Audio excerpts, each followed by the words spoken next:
Et à présent, nous allons au siège de l'Autorité nationale des élections et notre envoyé spécial Wael El Alfi. Bonsoir Wael, parlez-nous du déroulement de cette journée. Oui, bon. Allez-y, allez-y.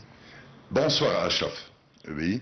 Bon, alors, écoutez, nous sommes à la suite de la conférence de presse tenue normalement par le directeur exécutif de l'Autorité nationale des élections, des élections ici au siège de l'Autorité nationale des élections. À la suite de cette conférence, monsieur le directeur a bien sûr déclaré le bilan, c'est-à-dire les résultats d'aujourd'hui. Aujourd'hui, pour se rappeler à tout le monde que c'était l'opération électorale dont le second tour qui se déroule à l'étranger, visant bien sûr la première phase des élections électorales 2025, concernant surtout les 19 circonscriptions qui sont réparties sur 7 gouvernorats et qui se trouvent bien sûr la plupart à la Haute-Égypte. Citons rapidement gouvernorat de Gizeh, Ben Souef, Assout, Sohag et Kena, mais aussi le gouvernorat d'Alexandrie et d'El Bahira.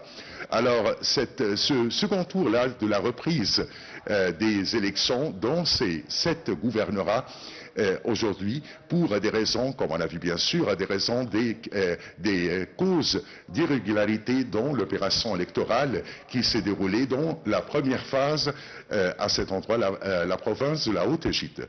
Alors ce matin, là tout de suite, monsieur le directeur était en conférence de presse à 7 heures du soir qui était tenue pour nous informer de l'opération électorale qui a commencé ce matin à l'étranger et qui nous a parlé qu'au bureau scrutin à l'étranger, c'était le bon déroulement jusqu'à présent.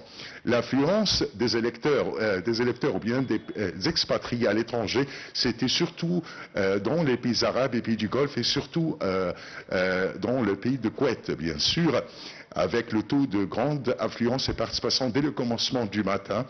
Et il a parlé aussi de tranches d'âge, le plus qui ont participé à cette opération. C'était entre l'âge de 21 ans jusqu'à 50 ans. Donc la participation était grande et remarquable aujourd'hui à l'étranger, surtout dans les pays arabes. Il a dit que jusqu'à présent, aucune indication négative, c'est plutôt tout positif, le bon déroulement à l'étranger, surveillant ainsi cette opération avec les membres ici de l'autorité nationale qui sont toujours en contact direct avec les superviseurs dans les bureaux de vote et qui sont normalement situés dans les sièges des consulats et ambassades à l'étranger. Alors que pour parler bien sûr des raisons de cette reprise, bien sûr Ashraf, alors on a bien sûr, cette reprise intervient après que l'autorité a examiné les plaintes, mais aussi des rapports de violation électorale enregistrés dans plusieurs bureaux de vote lors du premier tour, c'est-à-dire dans la première phase. Rapidement, on peut citer ces irrégularités rapidement pour se rappeler. Il y avait premièrement la différence dans les comptes des votes entre les sous-comités et les comités centraux. Deuxièmement, la publicité électorale inappropriée à proximité immédiate des bureaux de vote. Troisièmement, l'impossibilité pour certains candidats ou représentants d'obtenir les procès verbaux de leur circonscription. On peut ajouter qu'il y avait bien sûr des bulletins qui étaient à la portée et qui étaient bien sûr payés avec quelques citoyens ou bien quelques électeurs à ce sujet-là. Mais là, ces anomalies ont conduit l'autorité nationale à annuler partiellement les résultats et à organiser une reprise afin de garantir la transparence et la sincérité du scrutin. Bon, si on parle bien sûr de cette image, alors l'autorité affirme... Wael, pardon, je crois que... avec la remarque qui a été faite par le président Abdel Fattah el-Sisi ainsi que la loi qui a été appliquée de la part de l'autorité nationale des élections, alors là, on est sur la bonne voie maintenant cette fois-ci. Mais bien sûr, c'est ce que je voulais dire à la fin et vous rappeler à tout le monde que si l'image n'est pas mal vue, c'est plutôt le contraire, Ashraf.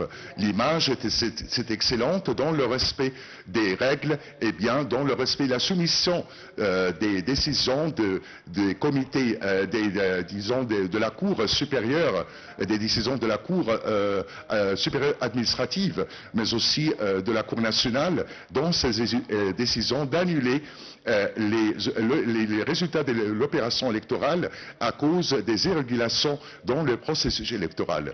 C'est bien sûr cette image, c'est plutôt le contraire. C'est plutôt une image qui disons, a une meilleure réputation, excellente réputation, que l'autorité nationale des élections ne s'intéresse pas seulement dans l'organisation, la supervision, le contrôle. Disons, elle peut, à ce cas-là, laisser passer. Hein, mais ça se passe dans toutes les expériences électorales, c'est-à-dire dans toutes les expériences électorales de vote partout au monde, non pas seulement en Égypte, qu'il y a toujours quelques erreurs à la fin, ou bien dans l'opération électorale. Mais l'essentiel, c'est qu'on a vu comment l'autorité nationale, et sous les auspices du président de la République, avec les revendications des gens et avec les décisions de la comité supérieure, de la Cour supérieure administrative, avec la Cour nationale, leurs décisions étaient prises de supprimer ou bien annuler les résultats du 19 circonscriptions et les reprendre. Cette image, bien sûr, représente comment l'Égypte, non pas seulement dans ces circonstances, organise ou bien exerce ses droits, mais aussi il ne faut pas laisser tomber les choses, c'est-à-dire laisser passer ceux qui n'ont pas le droit de vote dans des cas d'irrégulation. Surtout à Chof, parce qu'en fait, les candidats qui seront élus à travers ces élections-là seront les représentants à la Chambre des députés. Et cette Chambre, ce sera les chambres avec leurs sièges et leurs représentants qui seront concernés d'analyser les lois et les principes des lois, mais aussi les adopter.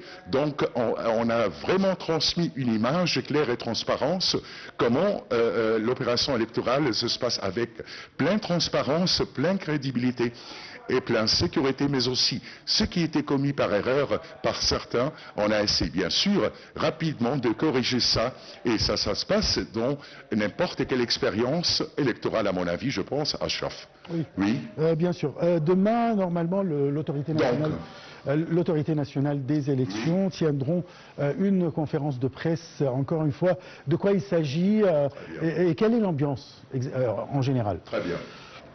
Bon, alors, cette conférence c'est pour déclarer les résultats d'aujourd'hui ou bien de nous faire informer de ce qui se passe à l'étranger dans le premier jour de premier déroulement à l'étranger pour la première phase des élections qui était à la reprise.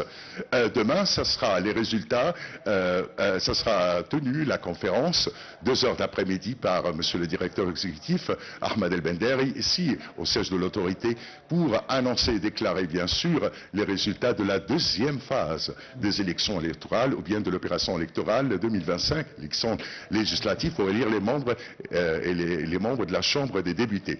Alors demain, ce sera les résultats pour la deuxième phase. Aujourd'hui, c'était, disons, pour nous informer de ce qui se passe. Je peux vous dire, à Chof, que le travail vraiment, c'est continuel.